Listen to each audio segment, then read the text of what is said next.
So Google's dropped that brand new pair of earbuds that do all the good things the A-series products tend to, but should you skip the Pixel Buds 2a and go for last year's Pixel Buds 2 Pro? Well, if you're wondering, here's everything you need to know in this video. I'm sorry though, before then, I need to ask you this because you all seem to forget every single time. Go ahead and join the crew by hitting the subscribe button. I think it'll be a nice little bonus for you and have you as part of our community, and I'd love you to be down there in the comment section every single video. So yeah, do that, do the thing. Cheers. Think of the latest pair of Pixel Buds as a remix of what already was a remix. So the 2020 design was the hallmark for these. It's come a long way.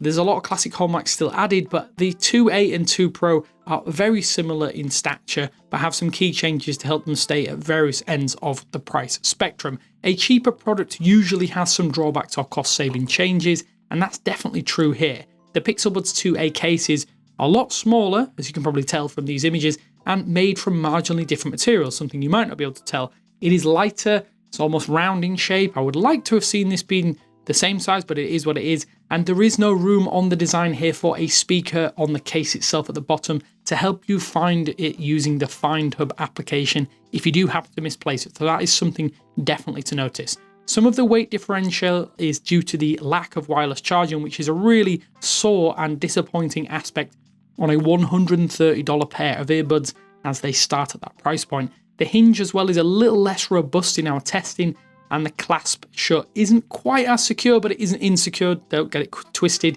it's still a pretty secure fit.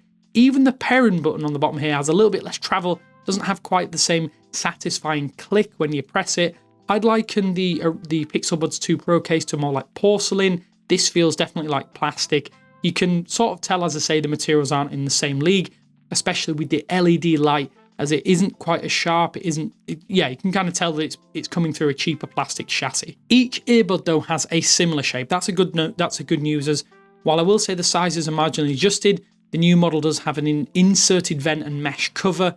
Only 2 colors are available on this model as well versus the Pro 2. So yeah, if you want more colors, the Pro 2 might be an option for you. You might also notice that the Pixel Buds 2a are a tad chunkier, a tad thicker, and the redesigned stabilizing fin has a bigger overall surface area. I do think this feels like a little bit of a tweak to address some potential complaints people may have had with the Buds Pro 2. This also could be due to some cost-cutting measures around using specific materials, but we're not actually sure at this point. Something to note here is that while there are some changes, I do think the painted metal vent that covers the Pixel Buds Pro 2 are still prone to scuffs and dings. Paint can even rub off here, which is adjusted and is addressed in the redesign. Even though the dome touch panel on these earbuds is actually larger for the 2A, there are some things to note here. So while there is increased surface area, it's great for touchpad recognition, which seems to be pretty solid in my testing. You do miss out on the embossed G logo, which I think does make them look a bit more standout, and swipe gestures. They're missing for audio controls, which is really frustrating. You only get tap and long press gestures, so it does limit the experience a little bit, and it does mean you may need to get your phone or tablet out a little bit more to adjust the volume and make those adjustments simultaneously, which I think probably is going to push frustration for some people who are looking at this hoping to get those full touch controls for the first time. Google has yet though to hit a high note when it comes to audio quality on a pair of earbuds, at least in my opinion. So know that you are getting some compromises for what is going to be a more cohesive software experience on your Android phone in terms of audio. Likely you're going to pair this with the Pixel as well, so that means you're going to get that really out-of-the-box excellence experience when you pair these and get them working as you want them. And because they are Google's flagship audio accessory, I will say the Pixel Buds Pro 2 definitely have a lot more going on in the audio and sound stakes, including things like a low latency gaming option, head tracking spatial audio, adaptive audio, loud noise protection, conversation detection, and the Silent Seal 2.0 tech. The Pixel Buds 2a come with ANC, so that's a good thing. They have a marginally adjusted Silent Seal 1.5 tech, transparency mode, hearing wellness, clear calling, and spatial audio. Some of those are available on the 2 Pro as well, but they're not quite as comprehensive on the 2A here. So it is still a big jump over the previous Pixel Buds A series, which were pretty basic right out of the box. As we know, I will say the sound and listening experience is acceptable on both pairs of earbuds. The Buds 2 Pro do sound better in every situation that we've tested though. You get deeper bass, better handling of the mid-range, just an overall superior audio product versus the Pixel Buds 2a. That said, I will say the 2a are really good. fairly inoffensive Bluetooth earbuds that you want to go out and pick up. So you might not necessarily be blown away. You'll have a fairly good time. And anecdotally, I will say that spoken word, like podcasts, for instance, definitely sound better to me on the 2A versus the Pro 2, but that might be due to the way that they fit in my ears.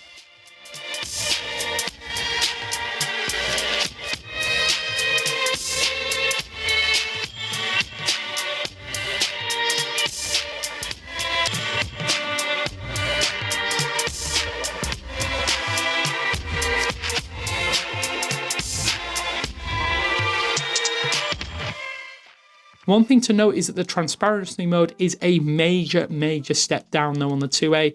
For me, the Pixel Buds Pro 2 have arguably the best transparency mode on any pair of wireless earbuds I've ever tested. At times, I do think the sound can be pretty uncanny, just how clear it can be.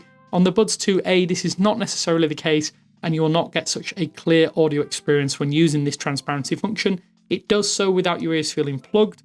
It's definitely one of the key selling features for me on the Buds Pro 2, at least by some massive margin. ANC is a really welcome upgrade on the 2A, and while it is fairly solid, I do think a good ear seal fit or a fit in your ear will probably eliminate more noise than just using ANC alone. Yeah, it's solid, it's not the best out there, pretty much middle of the road in terms of noise cancellation on earbuds such as this. I think one of the major complaints I have though about the Pixel Buds 2 Pro is that the earbuds almost float in your ears and can cause some issues when rustling when they're fitted or seated, for instance. Another bone of contention for me is that neither pair is able to sit flush directly in your ears like the old model, so depending on your ears themselves, the Pixel Buds 2A can stick out a little bit further outwards.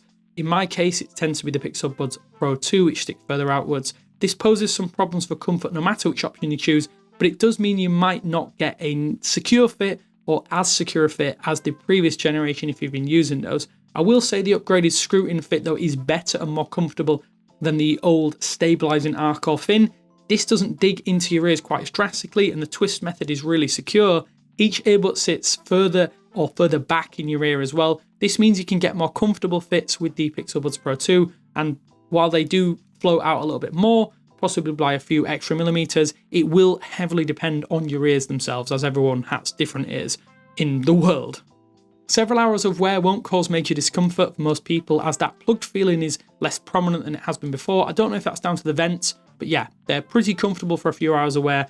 Sometimes you might get 5 or 6 hours and not really notice it there. Some people might have more problems the longer they wear them. With a smaller carry charge case, it means there's going to be some compromises. The lack of wireless charging for a pair of earbuds at a little over $100 I think is really disappointing given how many other competitors are able to offer this now. You also miss out on a decent chunk of charging capacity by virtue of having a smaller case.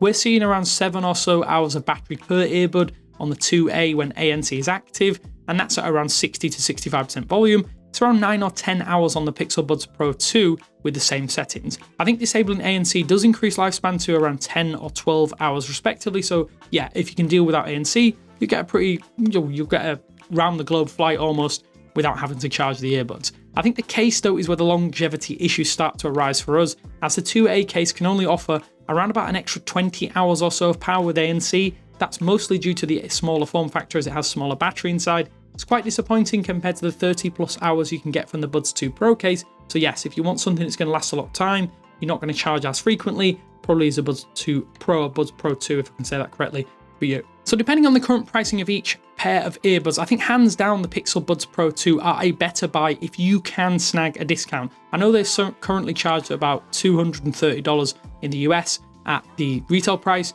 I think with the greater battery longevity, the improved build quality, and the added features that these bring, it's hard to see why anyone would pick the Buds 2A over the Buds 2 Pro, given that obviously that frankly $130 price tag, which is completely silly if you ask me. You do get a competent, cohesive accessory though that does play nicely with any Android product. Some people do value this more over the overall audio quality, and I can understand that. It's also worth noting Google doesn't require a dedicated application to access any of the extra features featured here. Everything is fully accessible from the settings application, and that is a big reason you might choose either of these pair of earbuds over a competitor anyway. That said, alternatives like the OnePlus Buds Pro 3 offer exponentially better audio and cost just $149 right now, and they're constantly on sale as they're a little bit older. it really does mean that it's tough to recommend the Pixel Buds Pro 2 or 2a when such high quality options exist and undercut the competition quite significantly. For anyone insistent though on using the Pixel Buds, then the Pro 2 are around about a discount in $169, which they're currently on sale at and they will be on sale at in future, I think are a far better buy than the 2A at their $130 recommended retail price. It's a tough sell really for me to recommend the 2A unless you can score a pretty big discount, and they're not going to be there for a little while, to take that price below that $100 barrier, which I think is probably what Google should have settled on with these earbuds. That said, they're not a bad product, they're just a little bit overpriced, and yeah, you can apply that to any Pixel and Google piece of hardware anyway. Yes, if you are looking to pick up a pair of earbuds, let me know what you've chosen down in the comment sections below. As I say, I think the 2 Pro or Pro 2, whatever you want to call them, are a little bit better value for money when you get them at a discount than the Pixel Buds 2A for what it's worth. But yeah, let me know what you think down in the comment sections below. Thanks for watching. Hopefully it's helped you out, and I will speak to you later.